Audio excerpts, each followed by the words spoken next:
So before we get started, I do have like an actual serious question as it relates to the podcast, as it relates to the fans, as it relates to the show. Okay. So, I mean, we just hit episode 4, season 41, but this is the first time in 41 seasons that the show has actually been eliminated from the show 4 episodes in. I know. Okay. I'm glad you brought talk this about up. the show. I know. So it's so... I don't know what that does for us. Like, is it honestly, on next week? I literally just feel bad because we didn't even have Alex for the mid-season recap. Like, this is the first time we haven't done It's over. Is it like I know. We had so many guests we were trying to have.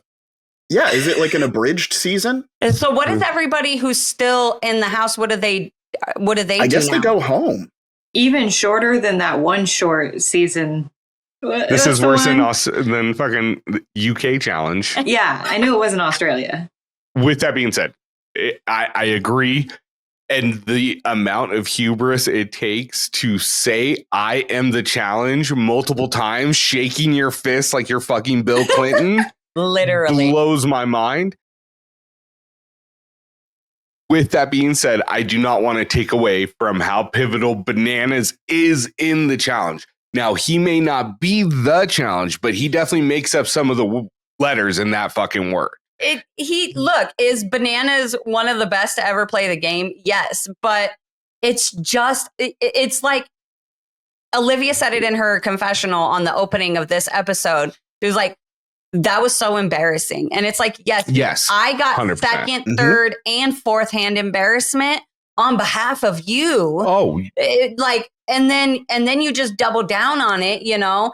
And the craziest, wildest thing is like, it's now like it's being used by his entire fan base, you know, as any part of their argument now. And I'm just like, it's so cringe. I can't even, I don't know. It gave rookies the ick. Yeah. Literally. Yeah, and Leo was right. He was right when he said, like, if you're the best, you don't say you're the best. And literally. And here's the thing. Like, if he would have said, I'm the GOAT, I would have been like, all right, yeah, I get you. I get that. That's arguable. Yeah. You know, but you can't be like, I'm the challenge. It's, to me, it is very ridiculous. Because it's very much like Michael Jordan saying, I am the NBA, or LeBron James saying, I am the NBA, or Tom Brady saying, I am the NFL. No, you're not the NFL. You are a cog in the wheel that makes the NFL go. Now, you might be the best cog in the fucking wheel, but you are a cog in the wheel. My argument against the fact of using the term I am the challenge as referring to the most important person in challenge history, I will say that the highest rated season that has ever been on was the season that Johnny Bananas was not on.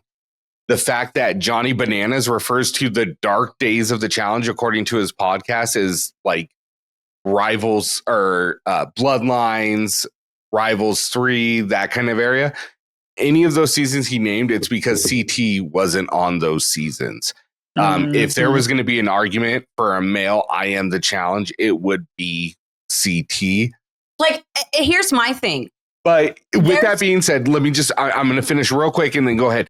With that being said, Bananas is a pillar of the challenge, regardless of how you slice it. He's just not all the pillars I make the column. He is not the challenge. He's a piece of it. That's what I'm trying to say. I disagree. He's not even a pillar. The pillars were built, the foundation laid before Bananas even fucking stepped foot on the scene.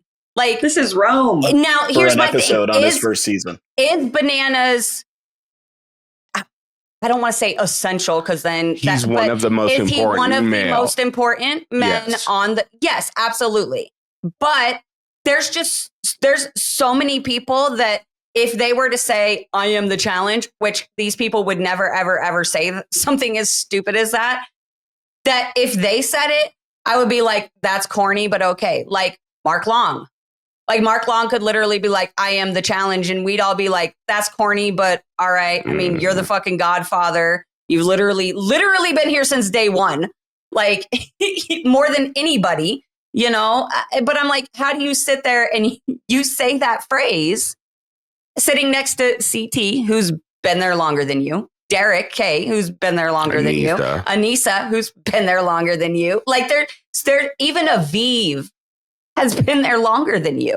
They all just rolled their eyes. She started a season before you, so it just, I don't know. For me, it was like one of those things that you just like shake your head at, you know what I mean? But I've definitely had fun poking at it. The banana fans are fucking pissed at me right now. And you know what? And that's okay. That's fine. Because may the Challenge Fandom Podcast continue to be absolutely bananas. We don't hate bananas, y'all. I know. I actually really like bananas, but I'm not. I have to point out, like, the ridiculousness of some of the shit he says. Now, like I said, I'm not taking away from, is he one of the most entertaining people that have ever been on the challenge? Yes. Is he a centerpiece to the challenge? Yes.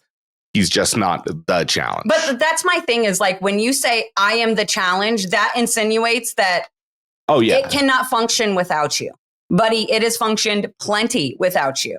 And like we said, the highest rated season, the highest watched season was a season he was not on. And I think it was on Challenge Mania that Cara was talking to DK about it, and she said, like, the difference between bananas and a lot of the other players who have been there for a while is the players who have been there for a while see these new people coming in and they know that the show will continue. They know that the show will go on, and they know that the show is in good hands. Right. Bananas would rather see the show die with him so it can be his lasting legacy, when really his lasting legacy has been diminishing returns for the last couple of seasons. Dude, that's so spot on. Like, I truly do think, I do believe that. I believe that, like, bananas would rather see this show fail in the end. Not right now, but in the end. No. Like, he'd rather see it fail than admit that, it's going to continue and be just fine without you. Well, I don't know if it's going to continue. But it's going to not continue while he's still here. So it's not like he's saving it, Wait, what do you mean for the next season? Mm-hmm. They haven't renewed for 42 yet. Okay, but let's not freak people out. MTV has not renewed the challenge. It's not like... But they do this every fucking year. You know what? If MTV doesn't have the challenge, then I can cancel my cable and fucking thank you. Yeah, no. Yeah. No, but they did this last year too. 40 was airing and 41 hadn't been, greenlit yet. And then it got greenlit. It can get approved at any point, and they might more than likely will, because it still performs fairly well compared to every other MTV show that's on there, which is ridiculousness and catfish. And they might not even need to, because if Bunim and Murray is smart, they will try to get a different contract. Take it to Netflix, take the whole thing to Paramount. Whoa, that'd be whatever. Crazy. Fucking Amazon. Take it literally CBS, anywhere. Yeah. Tell CBS we'll take your 10 o'clock Thursday night spot. You don't have to air CBS would Jag the ninth generation. Yeah. Leave Jag alone. CSI, Norfolk, Virginia. Anyway, sorry. So I just wanted to run really quick. I just want to run through a brief reminder of what happened last episode, because we didn't recap. And I was like, we'll just come in. We'll talk about the daily and who won the daily, who was voted in. And then obviously there was no elimination last week. It was kind of a perfect episode for us to take off. But now I have no idea what the daily was called last week. But I do remember it was the one where you had to climb up the wall and then drop in, right? Was that one? Puzzle hole. Mm-hmm. Yeah. Okay. Okay. First of all, scary. Cedric and Jeremy to one jump that shit is super impressive. That was insane. Dude. Super impressive. So insane. So impressive. It's all those swimming lessons. Look, I wish they would stop baiting us with fucking Derek yelling, help, help. Oh my God, and then it's so wait, scared. I got it. Yeah. I'm fine. Yeah. But half of the cast didn't get it. Yeah. But actually, really quick, I don't know anything about Ced, but I was watching Jeremy's stories Wednesday before the new episode aired. He had did an AMA type thing. And someone had asked about the swimming thing. And he said he was like, that was easy. That was nothing. I have been swimming since I could walk, pretty much, kind of a thing. So I think Jeremy is definitely going to be one. Like, it wasn't just a lucky jump kind of thing. Like, it was, he did that with ease and he was like, oh, that was nothing, you know? So I'm excited to see Jeremy in more swimming competitions. I hope we see more water comps. The fact that they were the only two to pull it off and that they were both Marines. Yeah. And pulled it off kind of tells, there's certain types of training that they tell you, you can hold your breath longer than your brain tells you to hold your breath, and is what it really boils down to. Yeah. But very impressive. But I can't remember who won. It was Olivia and Justin. Oh, won. that's right. And that's then right. Dang, Olivia Olivia's kicking convinced ass. Justin, like, sometimes the best way to go about things is to like give someone, you know, like, I'll save you this time. You repay the favor with Izzy. And she convinced him to save Izzy, right? Because he wanted to go after Izzy. Olivia is playing hard. Oh, yeah. Hard. She's playing good. She's like, going It's hard like in so the hard fucking not to paint. like her. I Like, agree. I didn't know we were If trying. I was in the house, I I would love her. also do what she said because I like her that much. Yeah, I did like a, you know, again, like a questionnaire, you know, tell me how you felt about episode 3 thing. And somebody had wrote in and they were like, Olivia is so far past her, you know, her OG season where she is likable. Now she's just the worst or something like that. And I was like, what? She's not the What? challenge. Are we watching the same show? Olivia has the best 4-season arc that I can think of out of anyone right now. Yeah. Right off the top of my head, I can't think of anybody that has a better 4-season arc. CT has a better career arc. Well, yeah, but not a 4-season arc. Isolating the first 4 seasons. And that's the thing, is it's not even just a random 4-season run. These are her first 4. Yeah. With a lot of really good people. She is and now she's running that shit. Yeah. She is kind of looking like the Patrick Mahomes of the challenge. Just the way came out of nowhere. Yeah, just nice. fiery. Yeah. But okay. So and then obviously we had no elimination last episode. Nia got DQ'd. But here's my thing. Do you believe she's retiring? Yes. I think Nia's done. No. You think she won't go back and do All Stars? I think she would go back and maybe do All Stars in the future. But I think she honestly, and I don't even think it has anything to do with, you know, with Gabe and all the things. No. I think that Nia is very, very dedicated to this TV show that she's trying to build, Table for One. And I think she's really just going to put everything she can into it. Like, just from conversations I've had with her, she really loves it. Like, she loves it and she wants it to be like an actual show on like Netflix or something. Like, she wants to get a contract for it.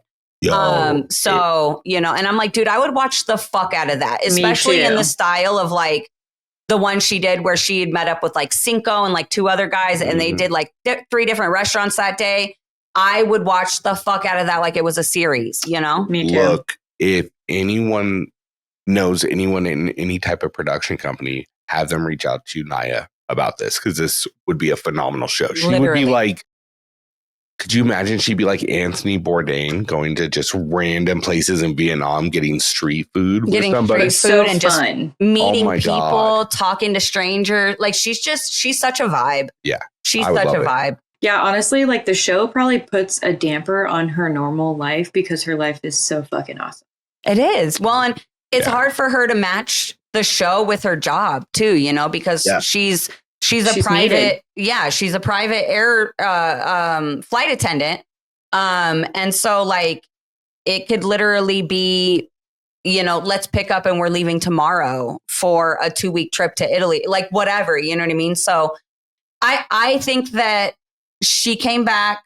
I think she was trying to maybe get a win or, you know, just really test herself. But I think that, like you said, it's just not, I don't think she vibes with the challenge in reality TV. Look, anymore. if you make enough money from your normal day job to do the lifestyle that you love, why would you not? Why wouldn't you just continue doing that? Like, I'm sorry, you know, and not to say that everybody would love her lifestyle, but she seems to really love her lifestyle. So, and it's not like she owes anything to the fans to like come back season after season when it's a detriment to what she's looking to do long term. Yeah, exactly. Like, Do I hope she comes back and at least does like maybe 1 or 2 more seasons? Because I hate seeing people go out on an injury. Yeah. Like I always want them to go out on their own. Not to say it's not on her own accord, but like I want them to have one really good last season.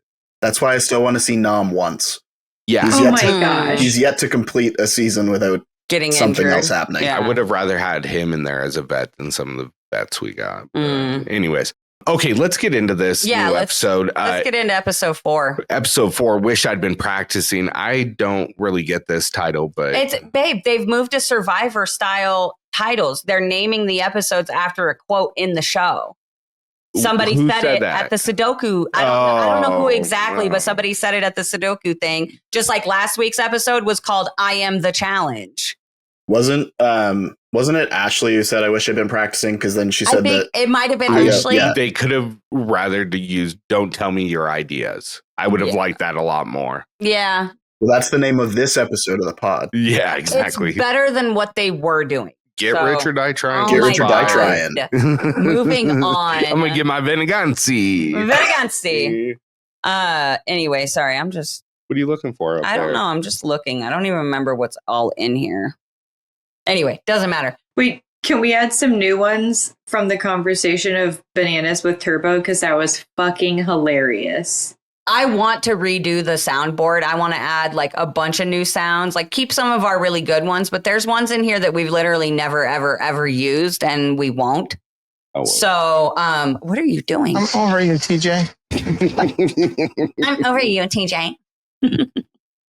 Why are you changing colors? I'm nervous. Okay, I'm hiding because I'm nervous. I don't know what's going on. I don't know these people. That's me every day at work. I don't know these people. Okay, let me get out of here because I'm just fucking shit. Anyways. We need one of Turbo that says sun's out, buns out. Yeah. Am I saying cuss words? No, these aren't cuss words. Yeah, I know. No, they're not Skies backwards. out, thighs out. That's I want to rock out with my cock out. I was like, bruh. jam out with their clam out. That's hilarious. I've never heard that in my life. That one's a good one, yeah. I do want to say, though, right before the Bananas Turbo. Oh, are you going to do like an actual intro or are we just jumping in? Oh, what's up, y'all? It's the Challenge Fandom Podcast. Never mind. It doesn't even matter. We'll just go. Just here. My name's Rick. This is my wife, Karina. Beautiful wife, Karina. We've got Tony Stats and Info Lance, Alexis, Tex, Rawson. You're already listening to us. Hit the subscribe button. Hit the like button. Give us that. Thank you. All right. Anyway, so before the Bananas Turbo moment, there was a scene of Ben and CT sitting talking and just kind of bonding. And I just loved Ben's confessional where he was like he pretty much just learned that CT is just a giant teddy bear. And when he's not like actively in an elimination or in a daily, he's just one of like the chillest, coolest, just guys. And so it was just really cool, like hearing someone talk about CT that way. Like, you know, we have America, obviously, who is a big fan of the show, big fan of CT, and she talks about him that way, right? Like he's just larger than life. And then we have people who don't care for him. So it was just nice to see somebody like, I don't know, talk about him on like a very normal, natural level about who he is as a person. And it was just kind of one of those things where I was like, yeah, I've seen that side of CT. I love that side of CT. Like just natural, normal, and easy going, you know? So I don't know. I just really love this bond between Ben and CT. I'm here for it. Too. I wrote in my notes that Ben and CT are my favorite couple this season. Yes. Ever since CT brought it up in the interview with him, where he said he wanted to do a season where he's like a coach. Mm-hmm. Like, that mentor role for the rookies is his niche. Yes. Like, he would fill that role so well. And you can see it in these seasons, in seasons like Spies Lies. And he works so well with rookies. Like, he's just very good at, like, guiding them. And you can tell CT, you know, we talked about this a little bit earlier, whatever, but you can tell, like, there are some vets who want nothing to do with the rookies and want nothing to do with the idea of them potentially taking over moving forward, right? And then there are vets that it's very clear that they want that. They're like, please take this. I'm done with it. Please take it from me. But also be very careful because I love it. but I'm just done. Like, so, and that's CT for me is he's done. He wants to be done with the show, but he cares about it so much. All-Stars? Huh?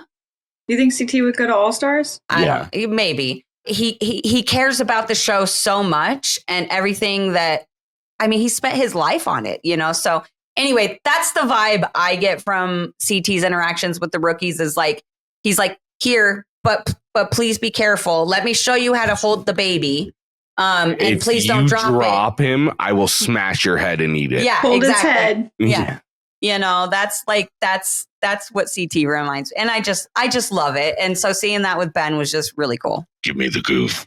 I was just going to say, I would like to point out that the scene ended with Ben saying, baby, we're getting points, and their teams were first and second.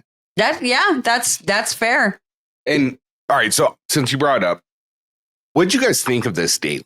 Did you like it? Would you like to see it come back? I enjoyed it. I thought it was good. Yeah, the only thing, I'm not a big fan of the container fucking maze. That seems a little bit, post-apocalyptic or some shit. Like, can't we just find a corn maze something like that? I mean, they're in the sand. It was good. It felt War of the Worldsy. It did. Mm-hmm. It really did. What or else Total Madness. What else were they supposed to use? Yeah, I wonder how much does the challenge spend on fucking shipping crates every year? There was 120 shipping containers. So, well, okay, think about it. You see those big letters that say challenge that they take to every single daily. Mm-hmm. That probably gets shipped there in a shipping container.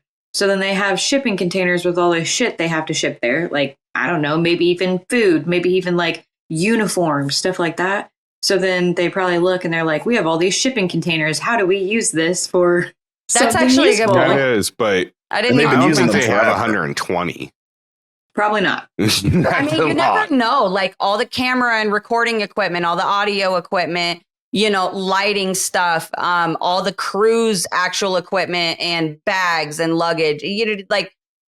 They're all the props and the shit that they'll need to actually set these eliminations up and the pieces for the stairs. Like they might have 120 shipping containers worth of shit every season. We just need to get Karina in there at a part of production so she can just have all these answers for us. Right? The rigging and all of that, yeah. Yeah, I'd have to stop the podcast. Dollar General. I wouldn't be able to do the podcast. No, anymore. we would keep doing the podcast. It just wouldn't be edited. It would just be the team view all the time. No, that's it. No, I meant like legally, I would not be able to do the podcast anymore. Like if I worked on production on the show, yeah. We'll just switch it up to a different show. We'll just reinvent the podcast. I like how we're fucking doing this. You don't even work for them. I don't think you've applied or anything. Speak it into existence. So watching this, am I the only one that just got the vibes the whole time that CT was going to win this daily? Oh my God, yes. Instantly. He was just like stoked. Instantly. Yeah. Him and Adrian? I'm sorry, Bad Bobby and right. Big That's and Beefy. Bad Bobby, yeah. Big and Beefy. Yep. Big and Beefy. I feel weird calling another grown man Big and Beefy, I'm going to be honest. I don't get what's the Bobby thing? Is that like a UK thing? What's Bobby? What is that? I don't know. None of us are from the UK. Okay. I mean, sorry. Yeah, I'm reasonably sure that a Bobby would be a policeman in the UK, but there may be another. So the bad cop and is he Big and Beefy. Trying to say like instead of Bad Barbie, he's saying like Bobby, like a Boston accent or something? Well, she said it. Adrian was the one who gave their names. Barbie. Oh, I know. I heard it. And then they were like, "You can't use Barbie. That's taken. It's trademarked by several people on the job." Yeah. Oh man. I want to know what the winning time on this daily was. I'm just curious. Like, I like the way they produced it. I like the way they put it out there and the way they showed the winners in the two different ones. I did hear that the heats were actually flipped. Bananas heat went first, but because so many people DQ'd, they obviously put it second. Right. You know what I mean? But I did actually first. Sorry, I didn't mean to jump in here. No. Apparently, I always cut people off. Rude. So, I think we're all guilty of it because we're just excited to talk and give our opinions. It happens. Number one, big shout out to, again, filming, production, editing, the crew. The fucking overhead shots when they were racing, sick.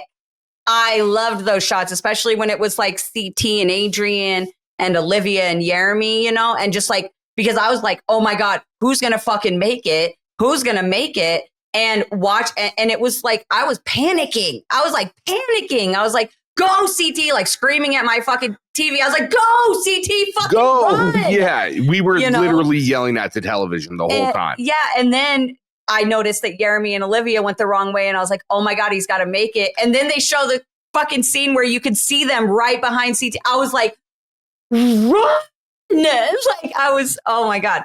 So I loved the overhead shots. I felt like it added a lot of, I'm looking drama, for the word, suspense. Suspense. It did build suspense. It built the suspense in a lot of these moments. So I really, really loved that. I was just going to say, one of the other things that you have to attribute that is Jeremy's ability to slide into frame. Yeah. Because he did it twice. He did it when he crossed the finish line, but he also did it in that exact shot that you're talking about, Karina, when CT and Adrienne are running and Jeremy just like slides into frame behind them. Yes. Yeah. Amazing. That's a good one. He's great, dude. First of all, he is great. He's really good. I'm really, really enjoying Jeremy. Not only is he an amazing competitor, but he's smart. He's funny. He's hot. He's very hot. Yes. You know what I mean? So it's like, it's true. He's almost, for me, and I don't know, we're only 4 episodes in and we haven't really had to see him do anything, but I feel like he would also be good socially. Like he's very, he's not shy or anything, or, you know, like an introvert or anything like that. You see him socialize with people. So I'm curious to see how his social game and politicking plays out. But I almost feel like Jeremy could be the new, like, whole package challenger, like almost like a Jordan, but not an asshole. And I know that sounds bad, but, and maybe he is an asshole in certain ways and we just haven't seen it yet. But that's what it reminds me of, is he's just like, he's good at everything. And it's just ease for him. Who's your favorite male rookie and female rookie? You can't so do that far? to me. It's tied for me. Okay, who's your tie? For the men, it's tied for me. Oh man, there's so many. Oh, see, There's good ones. Mine's really clear. It's 1A, 1B, but I know who 1A is. 1A, 1B. Mine would be Jeremy and Cedric. Yeah, same. But mine's Cedric and Jeremy. Right there with it, like 1BA would be Ben. I just love him. I just love him so much, and I don't even know why, but I just love him. So Jeremy and Ben are my two. Yeah. Who's your Cedric, top like, two just guys? Behind. This is hard. You guys just sprung this on here. Sorry. It's Rick's fault. Blame him. Yeah. Jeremy for sure. And honestly, after listening to an episode of a podcast today, I'm hopping on the Gabe train a little bit. He would be my I do like Gabe. B. Me too. And then who's your not to be? Well, I said I was excited to see Justin from the beginning. Mm-hmm. To be. Not to be would be Justin, I think. But I don't know. There's a lot, honestly. Yeah. All of them. There's not, there are no bad rookies, really. I don't know about that. But no, they're not bad. There's just ones that maybe I don't like as much. There's different flavors for different folks. But by and large, like as far as a group of rookies, there's not really there's not a burner. Right. There's not a burner. Sorry, I just had to take. I am. But anyway, no, I think like for me, the reason I'm loving this rookie class so much is because of that, because of the fact that I can't pick one, because yes, Gabe is another one that I really like. And I've also been talking to him a lot lately. So like seeing his personality in other ways too has been a lot of fun. He's cool. I really like Gabe. Like there's so many. D is awesome. I've been talking to her and she's super cool. I'm trying to think of who else from the rookies that I've really been. Lecca, and I've liked her too. I haven't had a chance to talk to her, but she's fun to watch and she seems super cool. So anyway, I just think it's a really good rookie class because we can't pick just one. No, and they're also not scared of the vets. Yes, exactly. Like they know the game, they know the players, but that doesn't stop them from playing. And that's a huge difference. Is a lot of the times the rookies that we see will sort of step back and let the vets take the reins, and then it just kind of goes from there. But this season, like, you actually have rookies that come in and they're like, no, this is how we're going to play. I don't care how many times you've won. This is the season that I'm winning. Right. Yeah. Exactly. You know, They've got the confidence. that's one of the things that I said on stories, I think like last week or something, is like these rookies are not fangirling over the vets. And I'm loving that. I'm loving it because I'm sick of, you know, like we've had really good rookie classes come in, but then they just come in, they have no strategy, they don't work together, they don't talk to each other, they just cling onto a vet and then just submit to anything that vet tells them to do or wants them to do, or, you know, anything. And they just allow themselves to constantly get played. So then it's like, well, that's a shitty rookie class, even though they had good competitors, you know? Yeah. But for me, this one is really good because they're good. They're bringing entertainment. They're bringing their own drama, and they're not afraid to stand up against the vets, and they're strategizing together. Like, I love it. This part is what is kind of the unknown for me, though. Now that Bananas is gone, it creates a vacuum in the house, regardless of how you slice it. There is a vacuum. There is not an antagonist any longer in the house. Reset. And now it's like anyone's game. Yeah. Now what is the play? Turbo. Yeah. But people like Turbo this season. He hasn't even been an asshole. I think. Yeah. He's not even sleeping in the living room. You don't know that. They just haven't shown it. Well, nobody's pissed off about it. Honestly, he seems pretty likable this season, I hate to say. Somebody will fall into that slot. I think for the men, it would just naturally be Turbo, would just kind of naturally be the next one. Because it's not going to be CT, you know, it's not going to be Derek. It's either of the Dereks. Yeah. It's not going to be, you know, Leroy. Like, it's the only like plausible vet I would say that could fall into that would be Turbo. CT's not, they're not going to go after CT in that way. Right. They're going to let Turbo him come in last or something. That's how CT is going to go in. Yeah. They're going to, if he does go in, you know, but if that's my assumption. Yeah. He'll end up coming in like last or something. And then they'll be like, oh, this is our opportunity. Kind of like with Bananas, you know, but I don't think anybody's shooting for CT because he's not causing problems and he's not even in the best of shape this season. So I think if Turbo hears that there's a shot coming his way, that could be all that it takes for Turbo to flip that switch. Snap. Because right now, everybody's chill. And they're like all having a good time. Turbo's making jokes, everything like that. But if Turbo hears his name being passed around as the next target, he's going to go nuclear. Right. No, yeah. If he can understand it. Oh, my God. Anyway. No, that's like a real concern. Like people are having conversations, and if he's not on it, he lives in the United States now. I understand that. But I just feel like he doesn't have that excuse anymore of, I don't like he did with the whole Jordan thing. You know what I mean? Like, I just feel like he doesn't have that excuse anymore of, oh, I didn't understand. I just think there's a very definite chance that could be happening.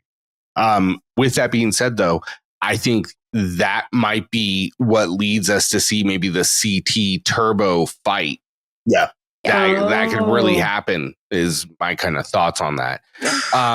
Watching Heat 2 was really good. But real quick, shout out to Ashley, because that whole scene with Leo was fucking hilarious. And my question on this is, how would you have reacted to Ashley treating you like that if you were her partner? I mean, I know how to do it. I know how to do Sudoku really well. I do not. Honestly, if I was Ashley's partner, I don't know how to do Sudoku. No one even knows how to say it. Whatever either. it is. I don't know how to. They I don't all know how said to it do it. different. I don't know how to say it. So I would have personally, I'd have stepped aside and just let her just tell me what you need. But I wouldn't be surprised if, let's say, Leo ends up winning on a girl's day and he immediately wants to shoot at Ashley. Like, I wouldn't blame him, like she was a bitch. Was she right? I don't know because I don't do Sudoku. What is it? Sudoku. I don't know. Y'all both say it. It Everybody ends in says a it wrong. U. It doesn't matter. We all know what it is. Sudoku. So anyway, Operation. What's There it matter? did need to be a it's the same video thing. made of all the people saying the word because everybody says it differently. they do, yeah. Well, and here's my thing. Like, I get the rookies not knowing this because I'll give them a pass of not watching previous seasons. But you're not going to tell me that these vets didn't know that this played a role in the final not too long ago. Even if it was USA 1, they know. That shit was on CBS. The vets were pissed that they weren't on CBS. Plus, the people who are the vets are old enough to be playing Sudoku in the newspapers, so they need to be fresh on their shit. Yeah, I agree. Yeah. Like, what else are you doing at the fucking airport? Literally. I'm gonna be honest. Like, why are you not doing crossword puzzles and all that shit while you're just sitting there? Well, like when they go to do Survivor, right? And they're in Ponderosa and stuff like that. They're given like puzzle books to occupy their time. Yeah. I was like, that would be ideal. Well, see, I'm so sorry. Go ahead. I'm so sorry. I was just going to say, like, that would be ideal if you're in your hotel room, not allowed to hang out with anyone, maybe practice stuff. Yeah. Right. Well, and for me, in my opinion, it's actually kind of wild to me that the challenge does not allow the challengers to bring any type of puzzle books or even journals or notebooks or anything like that. And like Jeremy was talking about this on his stories the other day, and he was like, none of this stuff is allowed. He's like, some stuff does, get through, obviously. And he was like, but no, they won't even let us like bring puzzle books to just work on in our downtime or whatever. You're not allowed to have them. And I'm like, that's a little like, why though? I don't. Because they just want to force everybody to interact with one another for better opportunities of content. I guess that's a good point. And I mean, at the end of the day, like, you don't want to watch somebody laying in the bed playing fucking crossword puzzles. That like, yeah, but I mean, if it's filming time, then you could easily be like, hey, you guys, you can't blah, blah, blah. But like on your days off or, late at night, whatever, go ahead. Nobody cares, but I don't know. It's just weird that like, it's like no cell phones, no drugs, and no puzzle books. Like, well, I mean, if you think about it as well, this is going to be like a very loosely tied together concept.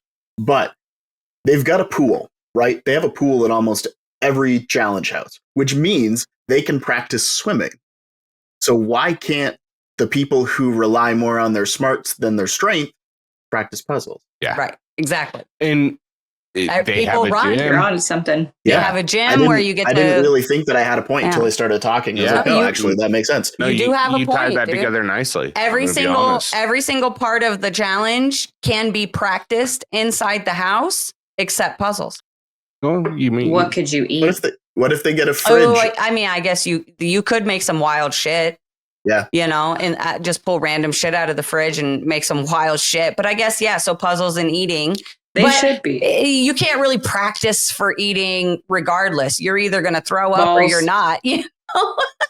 Here, even if they just gave them balls. like magnet tiles. They gave them magnet tiles for the fridge that was a Sudoku. Something. Literally anything. Anyway, I'm sorry. You're good. Back to Heat 2. Well, I mean, and here's the thing. I can't really explain a lot because they ran around a little maze and did Sudoku. But can we talk about Theo, though? And really, it's not even Theo that I want to talk about. Sounds like I was fucking doing it. It's not even Theo that I want to talk about. It's America. Like, she got his ass in that confessional. Like, I don't remember exactly what she said, but she was like, I heard he was on the UK track team. So, like, why am I in front of him? I was like, he just doesn't take this shit serious. Like, I think he just walks in and thinks like, oh, I got this. I don't think it's even that, honestly. I think at this point, and maybe this is it for a lot of people. I don't know, but that's a nice fucking check just to show up to a big, beautiful house and hang out with your girlfriend on vacation, even if it was only for 2 or 3 weeks, like sign me up. I mean, not literally, but like that's. And it's been so long since he's been allowed to come back. Yeah. So I don't know, and Oh, I'm sorry. I'm so go sorry. for it. I was gonna say, who were you rooting for? Turbo or Sydney or Ben and Lekka to win that second heat? Or not Ben and Lekka. I'm sorry. Turbo and Ben and fucking definitely Ben and Michaela. Sorry, I got confused. I was reading later in the note, and my bad. Michaela and Ben, like as soon as I saw that they were paired, loved it. It's gonna be hard for them to find a daily that they're not going to do well in. Yeah, they're gonna place when they hit this. Cool, they're done. I loved her confessional when they were doing the Sudoku. She was like, I'm going to step back and I'm going to let him help it as long as he tells me exactly why he's putting that number right there. It's like, I trust you, but not completely. Honestly, I understand completely. Yeah, I would be the same way, the same exact way. Yeah. So no, I was definitely rooting for them. Can I say one thing about that? Yeah, go for it. And I didn't notice it until they were all standing on like the platforms at the end of the daily when TJ's talking to him. And I noticed that like Ben's white, like normal person white. Like he is the brightest person out there in the sun. And normal I felt so represented once in my life. I was like, me too, bro. Me too. He is like ghost white when he stands up on the risers with like next to all the other cast members. It's like, you know, like tan, white, really white, tan, white, black, white. You know what I mean? But like he sticks out. You can tell he's not from Survivor being all tan. He's definitely from Big Brother where he was trapped inside. Not even. I'm sorry. I got distracted. Sorry. Go ahead. Were we unanimous in that everybody was rooting for Ben and Michaela? Okay. I just wanted to make sure they got to answer it because you asked it and then we started moving on. No. Yeah. I was very adamant that yes. I did want to say something though. I do. And we kind of touched on this a minute ago when you talked about the heats being flipped for the final production of the episode. But I found it so funny that all of the like timeout DQ losers all came from one round. Like nobody in Heat 1, every single team in Heat 1 finished. 4 out of 7 teams in Heat 2 DQ'd on timeouts. Like what? That was crazy. And so I think it would have been really interesting if all the teams had finished to see like how everything broke down. And the other thing that I noticed that I wasn't a massive fan of is, and again, it's because I'm watching this so closely because I don't like it. We were not none of the other placements were broken down for points. Yeah, so that kind of bugged me. All we were told was the losers first place, and you can guess second place because that would be CT and Adrian. You know what I mean? Like, so because it was between them for the first. So if they didn't get first, obviously they're automatically second. But then, you know, so then where did, you know, is Olivia and Jeremy third, or was it Turbo and Sydney? Like, I want to know these things. And so it kind of bugged me that they didn't. Also, just really quick, I hear my voice cracking in and out for anybody listening. I'm very sorry. It's me. Huh? The problem is me. I've been sick, and apparently right now is when my voice is deciding that it wants to start cracking out. So here we go. Karina caught what I had 2 weeks ago when I just abruptly left the podcast. Well, that's why we didn't record last week for episode 3. But my voice has been fine, literally up until the moment we sat down on the mic, and now it's doing weird things. So I'm going to step away and get some water in a second. I just wanted to say it. I'm not about to cry right now, guys. I just she's really upset about. But oh no. Bananas. Oh, I'm going to cry because we lost Tony. He'll be back. I'll be right back too then. 6.5 hours later. Really quick, I think the most important thing to know or to remember about Heat 2 is that after being there for quite some time, Bananas and Lekka decide to wipe their board. Yeah. And then literally like 2 minutes later, the timeout air horn is blown and they are DQ'd. Well, to be fair, if it takes you 45 minutes to figure out a Sudoku puzzle, you're not going to get it. what I heard was, according to Bananas, is that they were not told that there was a timeout. Like they felt like it was just going to go until you finished it. Oh, okay. I mean, but still, nonetheless, it was just a horrible move at that point. Well, and it's so funny because him and Lekka were the first ones into the maze and the first ones to come across a puzzle. And he's like, oh, this is too close, so I assume it's going to be hard. We need to keep going. And that was the easy puzzle. Ping, if he would have just stopped, we might have had a completely different outcome. Mm-hmm. It's serendipitous. Mm-hmm. Anyway, so Ben and Michaela end up winning this. Once again, thank you, Ben, for representing for us non-tan folks. I appreciate that. And I'm going to talk about Ben's outfit choices here shortly too. But Bananas and Lekka lose. Bananas and Lekka's come in last place. And we don't know placements for anyone else because, like we said, they didn't tell us. And so it's looking like right now Bananas versus Gabe going in, since Gabe's the hang now. But it depends on who Ben and Michaela go after. And I like when we go into the club scene.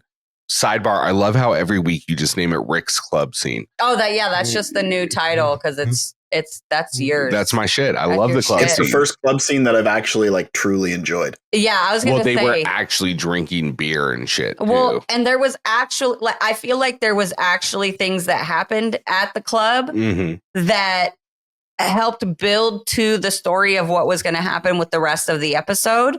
Whereas a lot of times I feel like the conversations that happen in the club are ones that they then just repeat in house deliberations later. Yeah. But they didn't do that this episode. So it almost added more value to the club scene because of the way that they edited the remainder of the episode. I would just like to bring up one thing that Ben said before we get to the club scene, because it's one of the reasons that Ben is easily one of my favorite new players. And that is, I'm not the biggest, I'm not the strongest, but I'm going to die trying. That is all we ask for from new people coming into this game, is that they just leave it all on the field. It doesn't matter if you're out first. It doesn't matter if you make the final.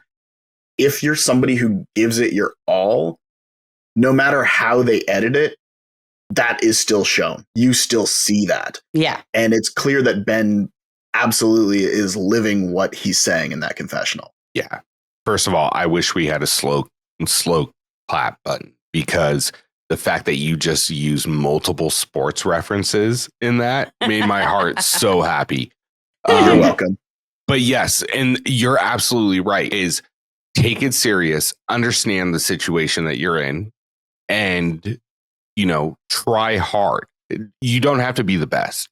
I mean, look, Johnny Bananas, arguably the GOAT, 7-time champion, went out first on his very first season. Yeah. So did Michaela. Yeah. And so it's not indicative of how your career in this will go. With that being said, Ben is giving it his all. He is a well-rounded player. I wouldn't say he's the best at anything, but he's well-rounded. He's not a dummy. Right. And I think he honestly, in the conversations that we saw with him and Michaela, played the game right with Michaela, because as good as some people think Michaela is, and I think she is good, some of her points and what she was trying to achieve, in my opinion, was very premature to where we are in the game. And I think that is indicative of how Michaela plays games from what I've seen on Survivor and previous challenge seasons. But I think it also comes down to experience, right? Because I know what you're talking about. Michaela wants to make big moves, right? Which I love. But sometimes she might be trying to make those big moves a little too early. And I think that what I love most about Michaela is that she's not afraid to take that shot. She's not afraid to try, right? But I do see your point, and I know we talked about this a little bit when the episode was airing, of like, it's a great plan in, when you think about it, of putting in, 2 top tier vet men and getting rid of one of them. But then you're also removing somebody that you're not necessarily competing against, but that you may want in the final later. I see both sides, though, because I can't be mad at somebody for wanting to take big shots, because that's what I'm always asking for. Stop riding the middle and just going with whatever the house, just going with the flow. Like, I love to see these big moves and even them just being talked about. So here's my thing is, if I'm putting myself in Michaela's shoes, at this point, I'm looking at the field of rookies and I'm saying rookie men, because up to this point, we don't know there could be a rookie partnership. It looks like it's always been that rookie. Right. And so that's how I'm assuming the game's going until told otherwise. Yeah. So why isn't Michaela trying to eliminate one of the weakest male rookies, one that she perceives that to be, so that way she ensures herself a strong partner the further she gets into the game? So she doesn't get picked by yeah. And I totally get that. I absolutely. Now, with that being said, the way it all plays out and the way she plays it out, realizing where the house is and understanding how the cards are falling, to withdraw all of that and not do any of it, it's very well played. I don't want to say that what she did was a mistake. I just don't see the logic behind it at this point. I would counterpoint it by saying that she's in a situation where she wants to send somebody in that could potentially send someone like Bananas home. But initially, that thought is, what other vet can I get that would do that? And then after you have all those conversations at the club, and then you have that conversation like the following day with her and Ben, where, like you said, Rick, where she pulls that back, I think that's the situation where she sees, like you said, where the house is going, but also that Gabe is actually the most viable option currently to get as little blood on her hands as possible and still have a good chance of getting a player like Bananas out of the house. Yeah. And sidebar, I heard multiple people say that Gabe had like pissed off multiple people. I was like, did I miss something else that happened? Well, speaking of that, I'm glad you brought that up, because I was about to bring something up that I heard Michaela specifically say 2 different times during the club scenes when she was talking to people. One, when she was talking to people, and once in her confessionals. She said that, and I don't know word for word, but she pretty much said that Gabe is stupid for going around and trying to volunteer himself into this elimination. Why were we not? I never once saw Gabe be like, forget it, just send me in. I want to go in. Like, so why didn't we see any of that? And I think that plays into, maybe that was all happening at the same time. But and we caught part of it, though, with him and Kara at the very beginning, when Kara had said, like, what you should be doing is just, it was when DK had like his confessional about, you're the hangnail, like hangnail's Gabe, blah, blah, blah. Like, these are things that you don't want. Was when Kara said, like, what you should be doing is just walking in, the pyro goes off, and you say, like, I don't need to politic. I'm here to prove why I'm here. I'm in this elimination. And I don't know if maybe her saying that got around to other people. Maybe. Or whether, like you said, it could be something that he was also got, like, inflated by that and was like, yeah, this is totally what I'm going to do. I'm just curious if this fuck it, send me in attitude came before Bananas lost the daily or after Bananas lost the daily. Because if it's after Bananas lost the daily, why were we not shown that? I want to see that. I want him to be like, no, fuck that. Put me in. Let me take out Bananas. Like, I want to see those conversations. So, so I don't know. I think that's just. Yeah, like, did he approach Theo and Olivia when that happened and was like, yeah, turn the house, I'll do it? Yeah. He mentioned on the official podcast that there were a lot of conversations left out. Like, at the beginning, him and Adrienne had a conversation and it didn't go well. Oh. And then, because him and Adrienne were like kind of flirting, and then he was like kind of flirting with Blue too. Oh. So then that pissed off Adrienne and then caused issues with Blue. Like, he said all of this on the podcast and said that like people were like outcasting him. Like, he was sitting at that table with Jake and he was sitting at the table. That's his name, right? Jake? Yeah. Jake or Will. They're the same. I know. I keep Will Yes. is American, Jake's the British one. Okay. Oh, that's an Okay. easy way to remember it. Okay. Well, he was saying that the reason he was like upset at that table is because he was finally feeling the weight of like being like a loner, because there were other people who like he had rubbed the wrong way even before Naya. Oh, okay. All right. And Jake was like his homie and like came to that table to check on him when he was by himself. That's really cool. Well, that's cool that, Jake seems like a good guy, honestly. Like, he seems like a good guy. We haven't seen a whole lot of him, but he seems like a pretty good guy in the way everybody else kind of talks about him in the house. Mm-hmm. Definitely makes me intrigued with him. Real quick before we move on. Yeah. Why the sleeveless turtleneck though? The sleeveless Okay, but turtleneck. also the hair and the glass of red wine. Yes. I'm like, I I think I Perfect. have worn this outfit with a slick back ponytail and also drank red wine at the bar before. him and Gabby from the Traders outfit serving the same fucking energy. it's got the You same have to energy. do Same something with energy. that. But they wear it with the same confidence. Yeah, I'm going to Yeah. post it. I don't know. And the thing is, they look completely different, but something about it is it's the same thing somehow. I don't know Yeah. why, but same thing somehow. You have to edit this part out, but Oh, it's Know your damn business. No, for sure. anyways, it was great, like, because the turtlenecks are kind of a staple in the challenge house, but to see a sleeveless one at Yeah. a bar in South America was like Amazing. that's bold, and I am Now, impressed. I'm here. Do we know if the other turtlenecks were sleeveless under those suit jackets, though? I bet they're Maybe not. that's a thing. What He if says there it's starts his to work be? outfit. It's his what? Ah, It's his work outfit for like doing fights, and that makes sense. You're in an arena, it's stuffy, like, but it could be cold. It's a good way to kind of balance it out, and then you just get out of there and Fights? Yeah, Yeah, because he's a sports announcer. he's just So like Okay, boxing. for some reason I thought he had something to do with fighting, and I'm like, you're telling me he fights in that outfit? No. No, No, he's no. a sports no. announcer. He does do some boxing though as well. Yeah, well, I could see that because your armpits would get hot inside of a jacket. Yeah. Yeah. And look, here, as much fun as we all had looking at him and thinking he was the next version of the single ladies video from Beyonce,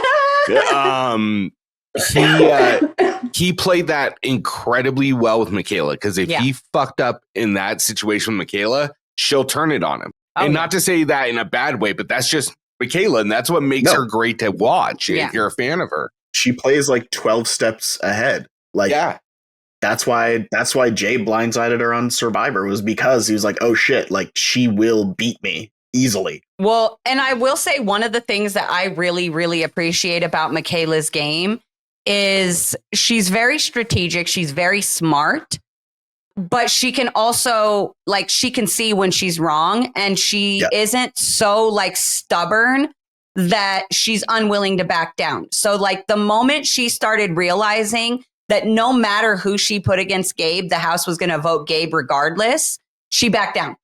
She was like, you know what? Instead of fighting, instead of pushing, instead of screaming and yelling and throwing a fit and anything, she was just like, all right, it's fine. And she backed down. She let go of it.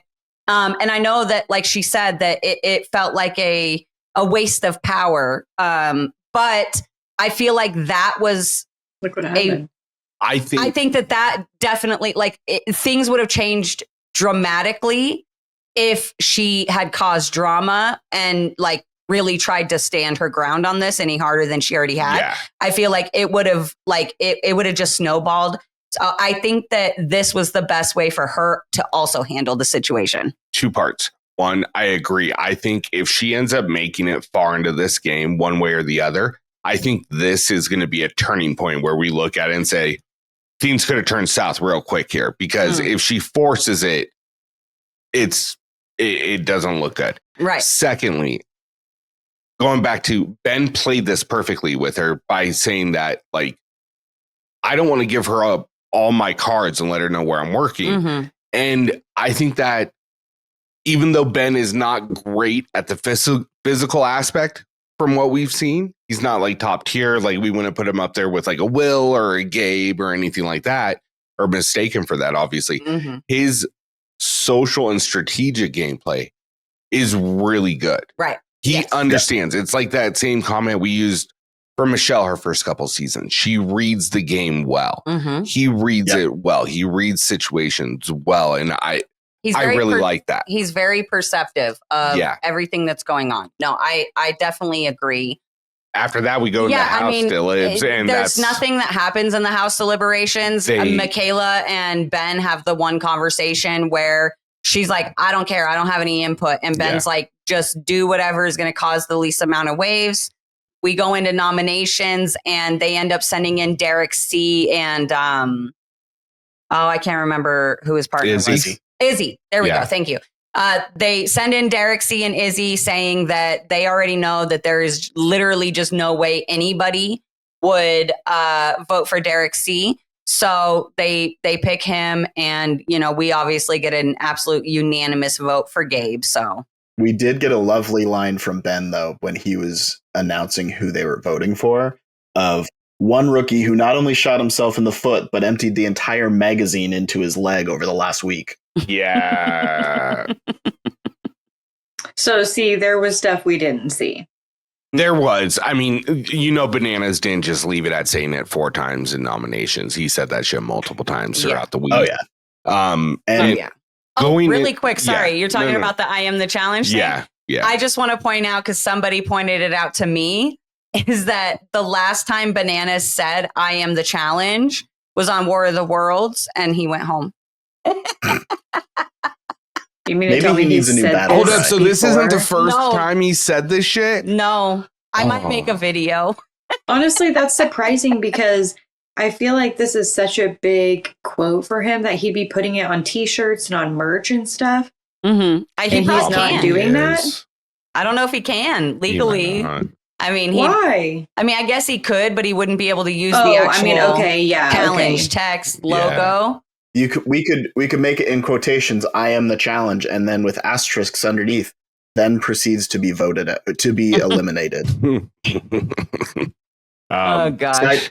Side note, CT looking at Olivia and saying, Olivia, you sure you want to do this? Amazing. Mm-hmm. Look, I think it's very interesting that even though they're friends outside of the game, that CT and Bananas still take these little pot shots at one another. Mm-hmm. And maybe it's not even Bananas, because I haven't seen Bananas do it to CT in a while. Since he does it on his podcast, though. He doesn't do it on the show. He does it on the podcast. But he to see CT still willing to do that, I was like, all right, they still got it. His little confessional, yeah.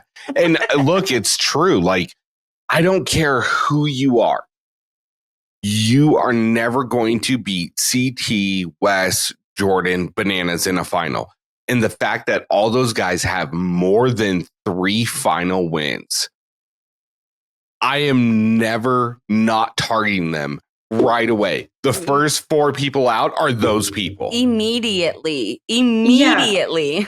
Well, and that's pretty standard. And Bananas made it seem like his reputation was ruined because Olivia was telling everybody that he was this way. And it's like, no, dude, this is your life now. People. Like, everybody knows who you are and everybody's going to try to get you out. You got to figure out how to fight a little bit harder, not get so butthurt and be like, man, no one likes me. Everyone's going to vote me out. Those are the 2 extremes, though. I was just gonna talk about something that I actually just recently learned, like literally 20 minutes ago when we were on break. Apparently, on his podcast, Bananas is out here freaking talking about Jeremy's sexual situation with his wife, things that Jeremy told Bananas, like directly told him while they were in the house, and spreading around, you know what I mean? And I'm like, so what are you even fucking talking about right now, Bananas? Because what Olivia is doing is in the game, and you just took something very personal and put it on something that Jeremy hasn't even said on the show, and made it.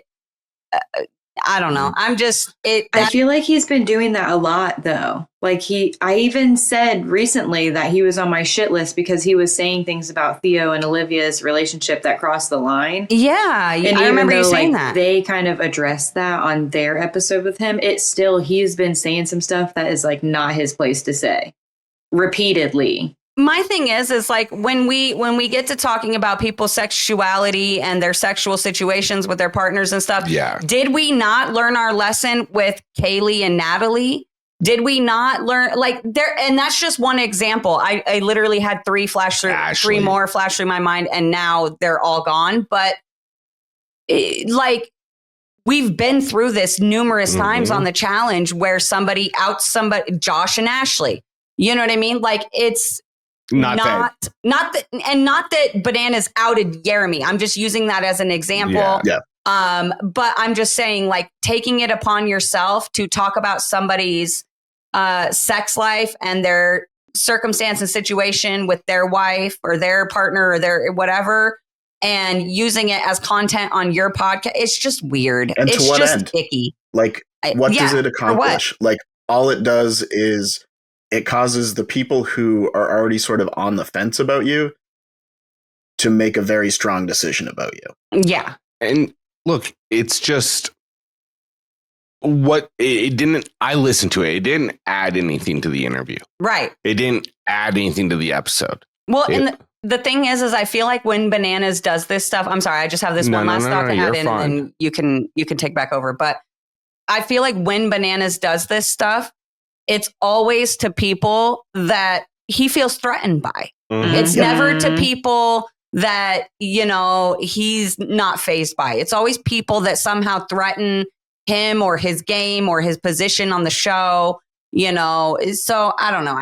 It's just icky. I'm sorry. So one thing that I do have to agree with, and if you really think about it's true, like Olivia, not to say Olivia directly said this, but Bananas referenced that Olivia said, you know, Bananas is a snake. He'll fuck you over and all that. And he made a point. He goes, outside of Paula on the island, name one time I fucked up someone I was in an alliance with and working with.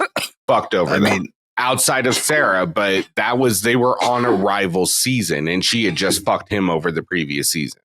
You know what I mean? And she had told multiple people in the house that season that she wasn't really there for him. I mean, he also cheated. I could literally. Oh, I'm not disagreeing with that, but I'm just saying, what's the example? Leroy constantly. He's never really thrown Leroy in. He's never said his name. But that's the thing, is that just because you don't say somebody's name doesn't mean that you're not stabbing him in the fucking back, having other people say his name, which Bananas has done to Leroy numerous times. Shit.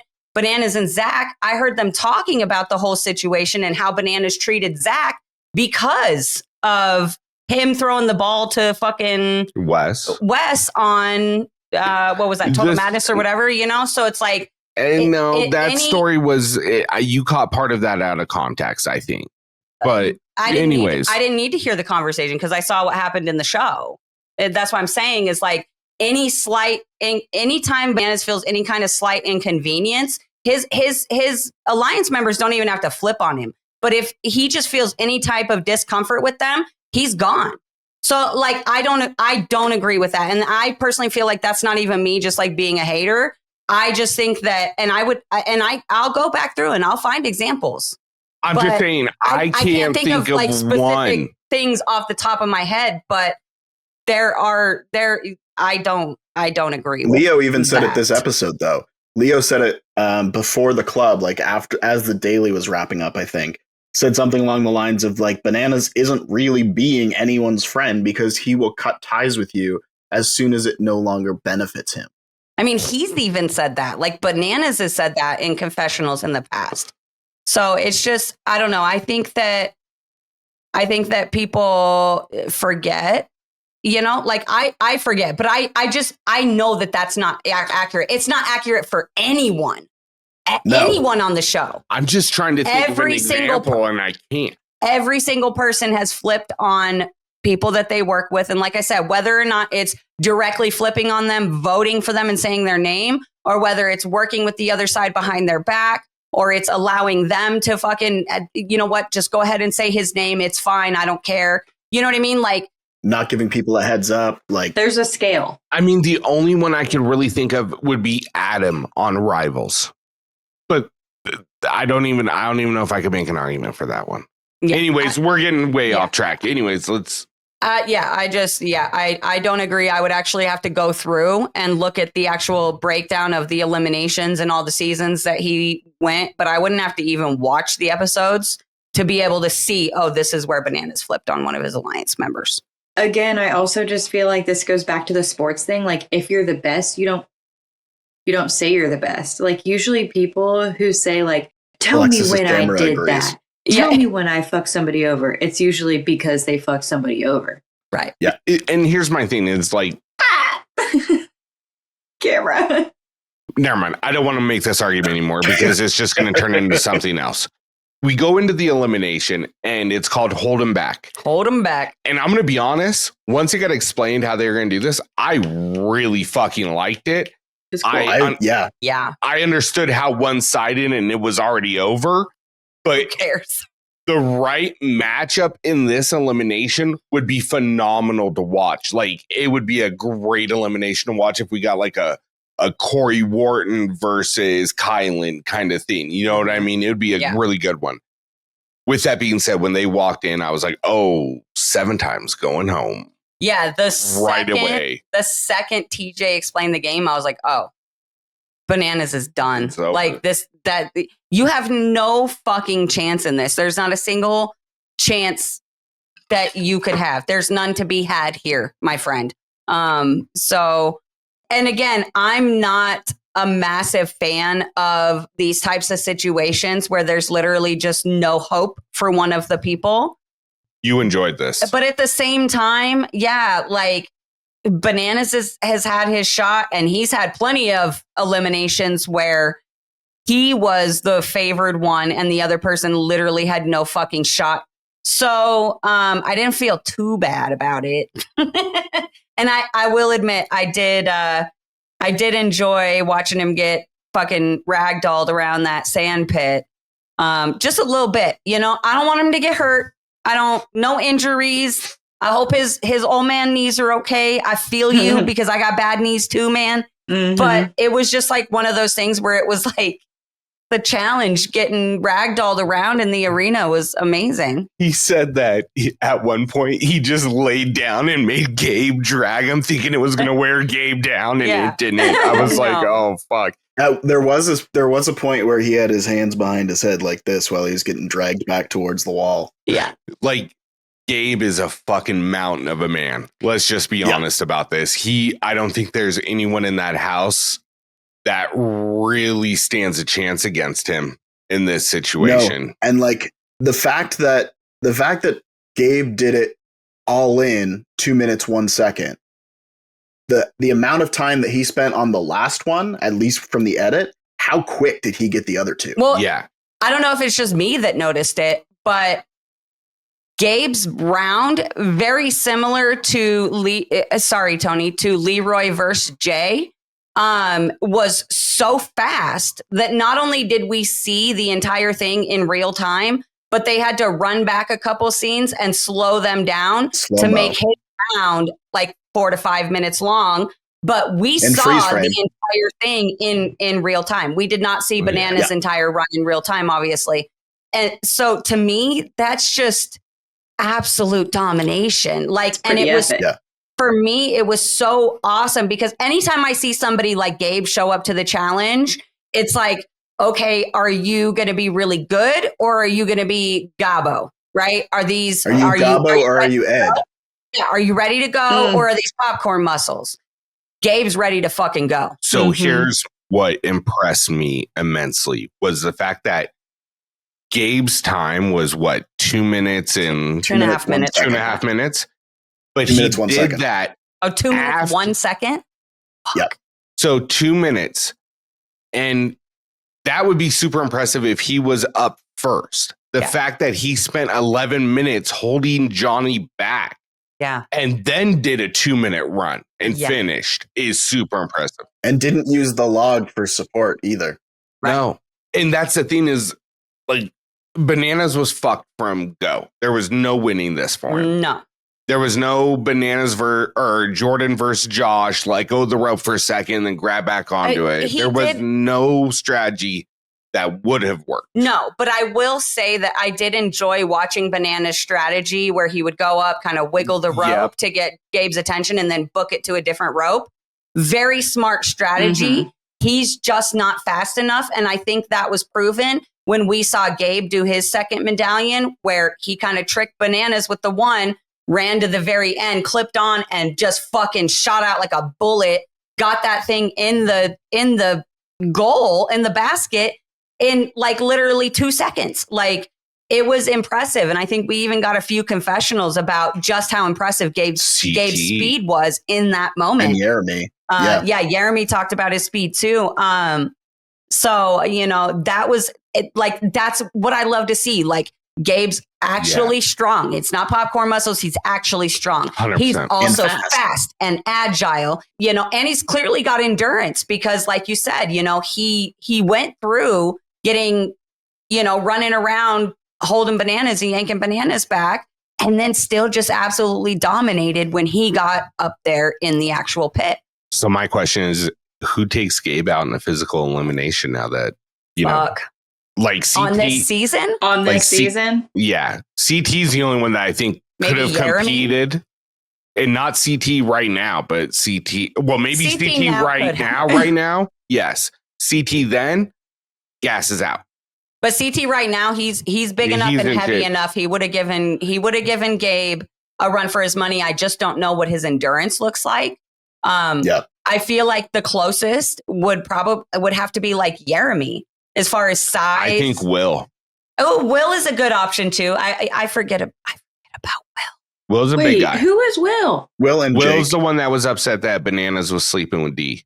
Oh yeah, he's Jake. the American Will Jake. Yeah. Okay. Yeah. I need one of them to go home so I can remember. Sidebar: now that Bananas is there, is D gonna be just looking at Will like? Are we taking bets on if D is like? Whoa. I think honestly, D just actually gets to play the game. Yeah, now. I don't think so. She seems like the kind of girl who would just be like, okay, finally I can play my game now. Goodbye. You know what's interesting though? When they were talking about alliances, D was saying like Leroy, Aviv, and then like Jeremy and Sydney and Lekka, but you never see Jeremy, Sydney, and Lekka in the conversations with the vets. So I'm interested to see if like that's a side alliance with D, because she's got roughly the same numbers on either side. And then really, whichever one starts to fall, she can go with the other one and still have a full alliance. And, or just the fact that like she's got two groups of people watching her back. Yeah, she's pretty well placed among the girls. I think Izzy is really well placed right now in the girls. Same with obviously Olivia. Oh God, yeah. Olivia's killing it this season. Olivia's like placed well, like Tori is usually placed. Olivia's Queen Bee this season for sure. Yeah. So obviously Bananas goes home. The challenge ends on episode 4, which is sad for us because we were planning to go for another 18 episodes. Yeah, what are we going to do now? Gosh. I don't even know. I mean, we can recap ridiculousness. That's facts. Oh my gosh. Anyway, so after Gabe goes home, we do a quick team selection, which honestly, guys, we have just kind of gotten to the point where it's not, did I say Gabe went home? Yeah, Bananas goes home. I thought I said Gabe won. I'm sorry, my bad. Well, he did. When Bananas goes home, Gabe wins. You know, team selections, we're not going to run through them anymore. They just don't matter right now. But what does matter is that this is now the first episode where once the teams are selected, we are now left with a rookie pairing. Interesting. Going into next episode. And so I'm curious, what do you guys think is going to happen? Do you guys think we're going to roll forward with teams, or do you think maybe we're going to get a shift in the format next episode? And if we don't get a shift in the format, do you think it's like written in the stars that Lekka and Gabe are going into elimination if they don't win? If a vet wins, or actually, let me take that back. If a rookie, or if Olivia and whoever she's paired with wins, and that vote gets taken out and it's left to more vets to make the vote, Yeah. Oh, yeah. Rookie pairs going in. Yeah. But the way the house has been going, it's who knows. And like Sydney and CT are a wild card. Like, who would they, Mm-hmm. And those two rookies stand a decent chance of winning.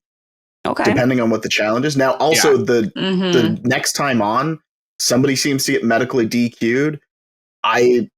If I'm putting money on someone, I wouldn't be surprised if DK does, just because of the injury, which means we're losing another vet. Yeah. So then I really don't know. Like I feel like if they don't switch it up next episode, they're obviously running with pairs now. But if we lose somebody else before the elimination and then lose somebody at the elimination, and if it's another vet, then I think like they have to switch it up. You think they're just rolling with the punches because Naya went home unexpectedly and it made things like uneven, and then they were like, "Oh, we have these." Well, no, it would have worked. She went home unexpectedly, but it could have just as easily been her going home, her being eliminated. It was set to be a girl. Yeah, I think what the issue, and I'm saying issue in quotations because it's not really an issue, but I think the issue with the format is that it's not forced to be a vet going home, then a rookie going home, then a vet going home, then a rookie going home. You can literally just continually send vets home or send rookies home with this format. So personally, I think there is a very high chance that we show up to the daily next episode and TJ says, JK, get out of your teams. We're competing individually for now. Or potentially even, you know what? We're going to go to teams for 4-person teams or whatever.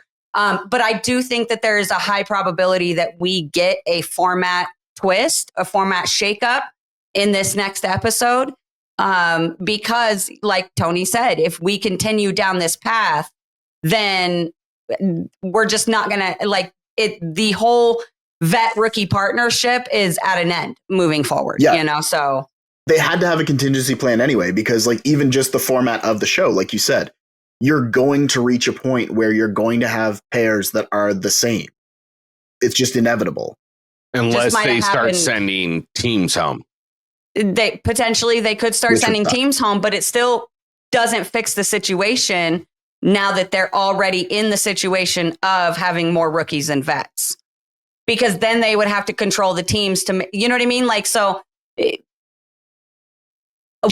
More than likely, eventually it'll balance out unless there is just a dramatic change in power.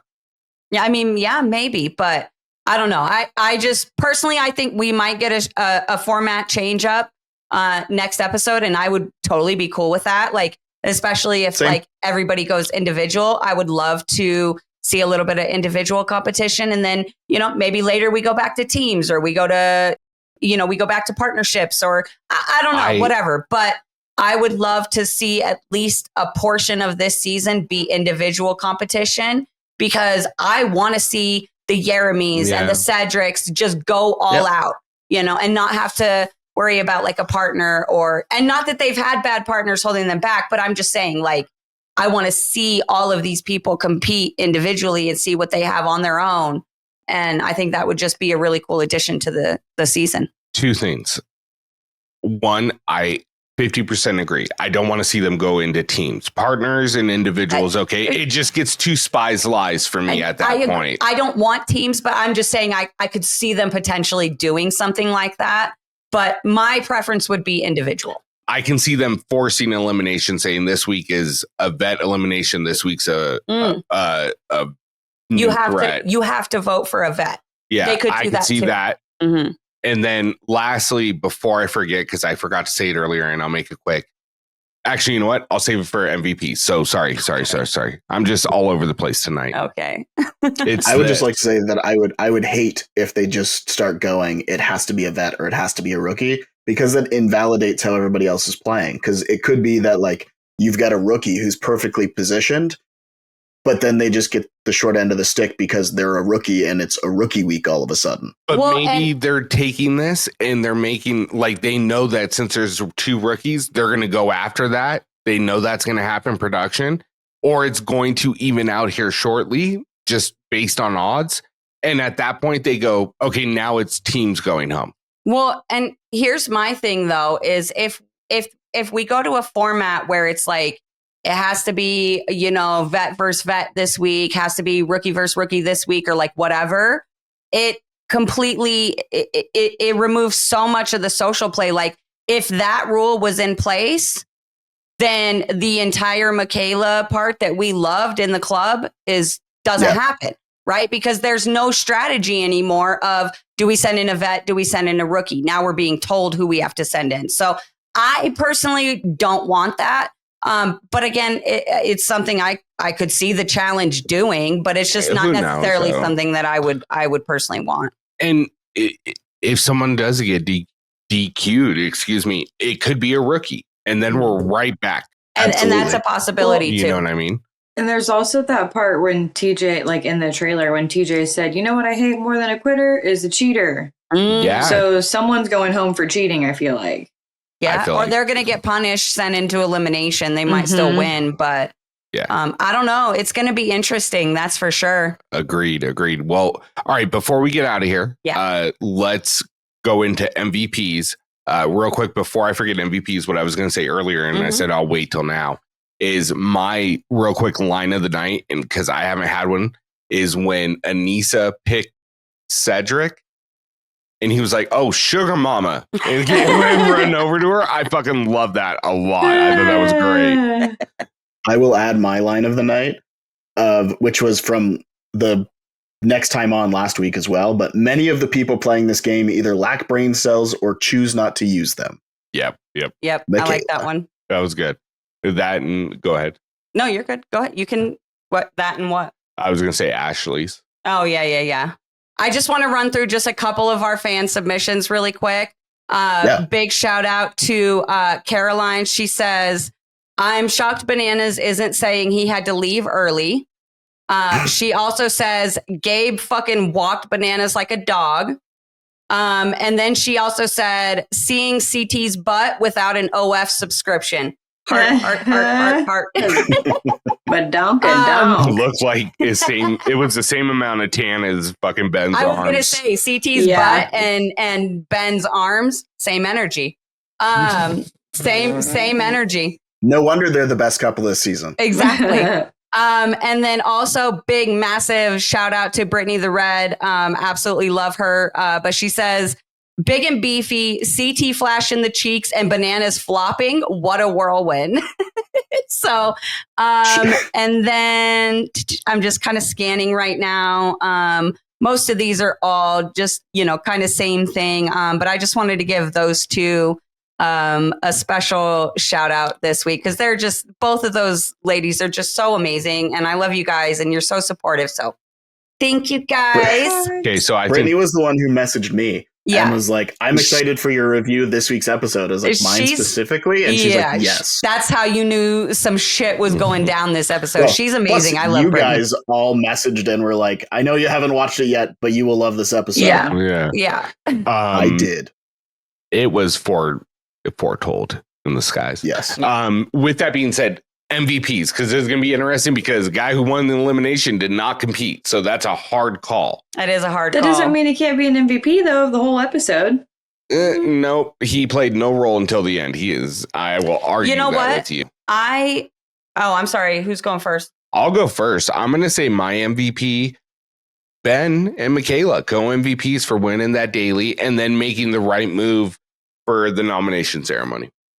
I am going to echo Ben. I think that Ben was a major player this episode, from the daily to how he handled the situation with Michaela to how he handled nominations. Just everything was very fluid, very well thought out, and very well played. So I will definitely echo for Ben and Michaela. And then I do just want to give a massive honorable mention to Gabe. Yeah, absolutely. Because that elimination was very impressive. And I know everybody's going to use the excuse of course, because Gabe's so much bigger than Bananas. And I don't care. It doesn't matter. It was still a very impressive showing for his very first elimination. So, Chauncey was way bigger than Jordan. Yeah. And everybody, Jay beat CT. Yeah. So anyway, I Yeah, those are my MVPs. Okay, Lexus, who you got? Okay, I'm gonna go with Michaela because she knew what she was doing this episode, and she like let Ben make the decision, but really she already knew what the decision was gonna be. But like, I just like the way that she went about it, and it was good, very good on 10 out of 10 on her part. I'm gonna go Ben and Michaela. I mean, they were going to be my favorite team regardless of how they performed because they're two of my favorite players.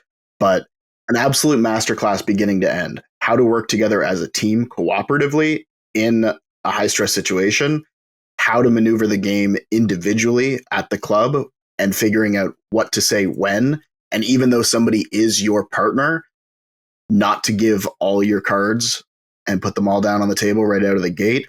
And then also how to navigate the house and figure out the easiest way forward. Because like Ben said, when Michaela said it was all going to be on him because it was a guy's day, he said, okay, well then I'm going to make the least amount of waves possible. Right. Mhm. Yeah. And then to look at the house as a whole, strategically say, Derek is going to be the one that nobody is going to vote in because of this. He's also the one that's not going to hate me for this. And I think that both of them just like absolute masterclass. I have to give an honorable mention to Gabe. He sent bananas home, so he gets a special place in my heart. Plus, it was an absolutely ridiculous elimination that he completely owned. I mean, the times were 2 minutes and 1 second to 11 minutes and 33 seconds. I know. Insane. Yeah. Absolutely insane. I didn't give a quote of the night, but there was so many in this episode. But we are forgetting to mention that CT said some really high praises about Gabe in his elimination. Yes. And called him out for looking real familiar. Comparable, I would say. Pretty comparable. I'm really, really shocked that they didn't put it up on screen when he was talking about it. Maybe because they were leaving it for you to do. Yeah, your imagination, right? You could see it. You could see it. Yeah. Oh, sorry. Really quick. I just want to say one last thing. And then we can move on to closing out or whatever. But I want to give a little shout out to little Cedric. Little Cedric. Little Ced. I fucking love him. I love He's him. Amazing. I love him so much. And I'm going to say something, and I would just like to preface it with the fact that I'm not trying to be like disparaging or insulting. So get out your feelers out there. Okay. But Cedric, he is like the epitome of like happiness, right? Every time I see this guy, every time I've talked to him online, every time I've seen him on the show, seen him like online or anything like that, he is just always like happy and like excited and just big O smile. He reminds me of like a puppy dog. Like when you come home and they're just so happy to fucking see you. That's Cedric, like his energy. And he's just so cute. And I love him. And I love his energy. And I love his excitement. And that he's just always happy. He's just like, hey, guys, like, I don't know. I just wanted to give him a shout out because I feel like that's not a character that we typically get on the challenge very often. And I can't imagine how difficult it would be to stay so like upbeat and happy and, you know, just have that positive attitude while living in that freaking chaos of a house. So I just wanted to say thank you to Cedric because I really enjoy the energy that he brings anytime he's on TV.